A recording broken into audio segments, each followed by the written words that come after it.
दोस्तों, आप सभी का प्यार देखते हुए मैं आज की कड़ी में अकबर से संबंधित महत्वपूर्ण क्वेश्चनों का सीरीज लेकर के आ रहे हैं। अकबर एक ऐसा राजा थे जो भारत के अधिकांश भागों पर उसका शासन था और उनकी कहानी वैसे भी देखने में जो है सो दिलचस्प लगती है और लगभग सभी प्रतियोगी परीक्षा में इससे संबंधित जो है सो क्वेश्चन पूछे जाते हैं। तो आइए एक एक करके हम 100 क्वेश्चनों के संग्रह को हम देखते हैं और उम्मीद है कि इससे बाहर कोई भी प्रश्न आपको किसी भी स्तर की परीक्षा में नहीं पूछा जाएगा। अकबर का पूरा नाम था जलालुद्दीन मोहम्मद अकबर। इनका जन्म हुआ था 15 अक्टूबर 1942 को। मृत्यु हुआ था 27 अक्टूबर 1605 को। इनका शासनकाल जो था सो 1556 से 1605 ईस्वी तक। तो अकबर से संबंधित सभी महत्वपूर्ण परीक्षा में पूछे जाने वाले महत्वपूर्ण प्रश्नों का संग्रह इस प्रकार है। पहला, अकबर का जन्म कब हुआ था? तो हुआ था 15 अक्टूबर 1942 को। अकबर का जन्म स्थान क्या था? अमरकोट सिंध में हुआ था। अकबर के पिता कौन थे? हुमायूं थे। अकबर की माता कौन थी? हमीदा बानो बेगम। अकबर किस वंश से था? मुगल वंश से था। अकबर को महान उपाधि क्यों दी जाती है? उनकी नीतियों और प्रशासनिक दक्षता के कारण उन्हें अकबर महान की उपाधि दी जाती है। अकबर का राज्याभिषेक कहाँ हुआ? कालानौर में हुआ था। अकबर का राज्याभिषेक किसने किया? बैरम खान ने किया था। अकबर ने कितने वर्षों तक शासन किया? लगभग 49 वर्ष तक। 1556 से लेकर के 1605 ईस्वी तक। 1605 ईस्वी में इनकी मृत्यु हो जाती है। तो अगला प्रश्न आता है, अकबर की मृत्यु कब हुई थी? तो 1605 ईस्वी में। अकबर की मृत्यु कहाँ हुई थी? फतेहपुर सिकरी में। अकबर का मकबरा कहाँ स्थित है? सिकंदरा, आगरा में। अकबर के नवरत्न कितने थे? 9। बीरबल का असली नाम क्या था? महेश दास। अकबर ने दीन ए इलाही कब शुरू की? 1582 ईस्वी में। दीन ए इलाही धर्म का उद्देश्य क्या था? सभी धर्मों को एक साथ लाना। अकबर ने जजिया कर कब समाप्त किया? 1564 ईस्वी में अकबर ने जजिया कर समाप्त कर दिया। अकबर का इबादत खाना कहाँ था? फतेहपुर सिकरी में। अकबर ने इबादत खाना कब शुरू किया? 1575 ईस्वी में। अकबर का प्रिय दरबारी कवि कौन था? अब्दुल रहीम खान ए खाना। अकबर का वित्त मंत्री कौन था? राजा टोडर मल। अकबर के सेना का प्रमुख कौन था? बैरम खां। अकबर ने मान शब्दारी प्रणाली कब लागू की? 1571 ईस्वी में। मान शब्दारी प्रणाली का मुख्य उद्देश्य क्या था? सेना और प्रशासन को संगठित करना। अकबर की राजस्व प्रणाली कौन सी थी? जब्ती प्रणाली। अकबर का सेनापति कौन था? राजा मान सिंह। अकबर की राजधानी कहाँ थी? फतेहपुर सिकरी। 1571 से कुछ समय तक। हल्दी घाटी का युद्ध कब हुआ? 1576 ईस्वी में। हल्दी घाटी के युद्ध में अकबर के विरुद्ध कौन था? महाराणा प्रताप। चित्तौड़ का युद्ध अकबर ने कब लड़ा? 1567 से 1568 ईस्वी तक। अकबर ने कौन सा धर्म शुरू किया? दीन ए इलाही। अकबर के समय प्रचलित धार्मिक भाषा कहाँ होती थी? इबादत खाना में। अकबर ने किस राजपूत राजकुमारी से विवाह किया था? आमेर के जोधा बाई से। अकबर ने अपनी राजधानी कहाँ स्थानांतरित की थी? आगरा से फतेहपुर सिकरी। बुलंद दरवाज़ा किसने बनवाया था? अकबर ने। बुलंद दरवाज़ा किस विजय के उपलक्ष्य में बनवाया गया था? गुजरात विजय के बाद। फतेहपुर सिकरी में दीवान खास का उपयोग क्या था? गोपनीय बैठकों के लिए। अकबर ने इतिहास लिखने के लिए किनको नियुक्त किया था? अबुल फजल को। अकबर के जीवन पर कौन सी पुस्तक अबुल फजल ने लिखी? अकबरनामा। अकबरनामा का तीसरा भाग क्या कहलाता है? आईने ए अकबरी। आईने अकबरी में क्या वर्णन किया गया है? अकबर के प्रशासन और दरबार का वर्णन है। अकबर के दरबार में सबसे बुद्धिमान दरबारी कवि कौन माने जाते हैं? बीरबल। अकबर ने संगीत में किसे संरक्षण दिया? तानसेन को। तानसेन किस संगीत शैली से संबंधित थे? हिंदुस्तानी शास्त्रीय संगीत से। अकबर का दरबार किस प्रकार का था? बहुभाषी और बहुसांस्कृतिक। राजा टोडरमल ने कौन सी नीति लागू की थी? दहशाला प्रणाली।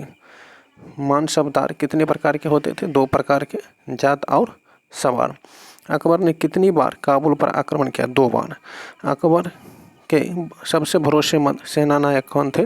राजा मान सिंह। अकबर ने बीरबल को किस उपाधि से नवाजा था? कबीराई से। अकबर ने बीरबल को कबीराई कहते थे। अकबर की मुद्रा प्रणाली को किसने सुधार किया? टोडरमल उनके वित्त को देखते थे। अकबर ने अपनी शिक्षा प्रणाली किससे प्राप्त की थी? मौलवी बैरम खां की देखरेख में। अकबर स्वयं पढ़ लिख नहीं सकता था लेकिन ज्ञान का प्रेमी था। अकबर की साहित्य रुचि किस में थी? फारसी में और संस्कृत में।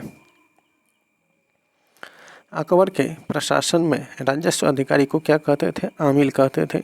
अकबर ने कौन सा कर समाप्त कर दिए थे? तीर्थ यात्रा कर और जजिया कर। अकबर ने सर्वप्रथम किस राज्य को जीता? मालवा को। अकबर ने राणा सांगा के उत्तराधिकारी से किस युद्ध में युद्ध किया? हल्दी घाटी के युद्ध में। महाराणा प्रताप के घोड़े का नाम क्या था? चेतक। अकबर के सिक्कों पर क्या छपवाना शुरू किया? खुद का नाम और उपाधि। अकबर ने जो सिक्के जारी किया उस पर खुद का नाम और उपाधि छपवाना शुरू किया। अकबर के समय प्रमुख न्यायालय क्या कहलाता था? दीवाने आम और दीवाने खास। अकबर के समय सबसे महत्वपूर्ण ग्रंथ क्या थे? अकबरनामा और आईने अकबरी। अकबर के अनुवाद विभाग की स्थापना क्यों की? संस्कृत ग्रंथों को फारसी में अनुवाद करने के लिए। फारसी में अनुदित महाभारत को क्या कहा जाता है? रजनामा। 65वां क्वेश्चन अब हम देख रहे हैं। अकबर ने जैन धर्म के किस संत से संवाद किया? हरिविजय सूरी से। 66वां प्रश्न। अकबर की धार्मिक नीति को क्या कहा जाता है? 16 67। अकबर के दरबार में प्रसिद्ध ज्योतिष कौन थी? फैजी। 68। फैजी किसके भाई थे? अबुल फजल के। 69। अकबर ने किस राज्य के विजय के बाद अपनी शक्ति स्थापित की? गुजरात की। अकबर के बाद मुगल सम्राट कौन बना? जहांगीर। अकबर ने कौन सी भाषा को दरबारी भाषा बनाया? फारसी। अकबर ने कितने विवाह किए? अनुमानित 300 प्लस पत्नियां, जिनमें प्रमुख रानियां कुछ ही थीं। अकबर का प्रमुख स्थापत्य योगदान क्या था? फतेहपुर सिकरी। दीवाने आम का उपयोग किस लिए था? जनता की फरियाद सुनने के लिए। अकबर के प्रमुख राजपूत सहयोगी कौन थे? राजा मान सिंह और भगवान दास। 76। अकबर की प्रशासनिक संरचना में सबसे ऊंचा पद क्या था? वजीर। अकबर ने सिखों के किस गुरु से मुलाकात की थी? गुरु रामदास से। 78। अकबर ने किसे अपने जीवन की घटनाओं को लिखने का कार्य सौंपा? अबुल फजल को। अकबर ने पिलीग्रीम टेक्स्ट कब समाप्त किया? 1563 ईस्वी में। 81। अकबर ने मुगल स्कूल ऑफ पेंटिंग की शुरुआत कब की? 16वीं सदी के उत्तरार्ध में। अकबर का सबसे प्रिय खेल कौन सा था? पोलो और हाथी युद्ध। अकबर का साम्राज्य कहाँ तक फैला था? अफगानिस्तान से बंगाल और कश्मीर से दक्कन तक। अकबर ने इलाहाबाद किससे छीना था? अफगान सरदारों से। अकबर के काल में प्रमुख खगोल शास्त्री कौन थे? फैजी। अकबर के शासन काल में दरबार में कौन सी भाषाएं बोली जाती हैं? फारसी, हिंदी, अरबी। अकबर के काल में रचनात्मक साहित्य का विकास किसके संरक्षण में हुआ? अबुल फजल या फैजी तानसेन आदि के संग। अकबर ने शिक्षा के लिए क्या किया? मदरसों और विद्यालयों की स्थापना की। 89 क्वेश्चन देख रहे हैं अब हम लोग। अकबर ने किन प्रदेशों को पहली बार अपने अधीन किया? मालवा, गुजरात और बंगाल को। अकबर ने बहुलवाद को कैसे बढ़ावा दिया? सभी धर्मों को सम्मान देकर। अकबर ने कितने मनसबदार नियुक्त किए थे? लगभग 1800। अकबर की सबसे बड़ी सफलता क्या मानी जाती है? राजपुत्रों से मैत्री और साम्राज्य का विस्तार। अकबर ने हिंदू मुस्लिम एकता के लिए क्या किया? हिंदू राजकुमारियों से विवाह और धार्मिक सहिष्णुता। अकबर ने खुद को क्या घोषित किया? इंसानों का हितैषी सम्राट। 95 देख रहे हैं हम लोग। अकबर के समय न्यायालय किस तरह कार्य करता था? बादशाह स्वयं निर्णय लेता था। 96। अकबर के समय कौन सा न्यायाधीश सर्वोच्च था? काजी उल कजात। तो अकबर के समय सबसे बड़ा न्यायालय कौन था? काजी उल कजात। 97। अकबर की सबसे प्रिय संतान कौन थी? सलीम जहांगीर, जो बाद में अकबर के मृत्यु के बाद 1605 ईस्वी में अकबर की मृत्यु होती है तो वह गद्दी पर बैठते हैं। अकबर के शासन में विज्ञान और खगोल का विकास कैसे हुआ? फारसी विद्वानों और खगोल शास्त्रियों के माध्यम से। अकबर ने मुस्लिम रूढ़िवादियों से दूरी क्यों बनाई? धार्मिक एकता की नीति के तहत। अकबर का शासन किस प्रशासनिक प्रणाली पर आधारित था? केंद्रीकृत साम्राज्य पर। और इसी के साथ हमारा 100 क्वेश्चन समाप्त होता है।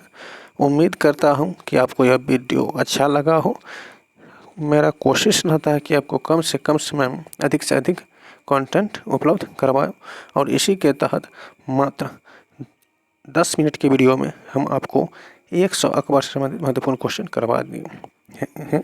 अगर आपको यह वीडियो ज़रा भी अच्छा लगता है तो लाइक एवं सब्सक्राइब जरूर करें ताकि इसी तरह का कंटेंट आपको प्राप्त होता रहे। धन्यवाद।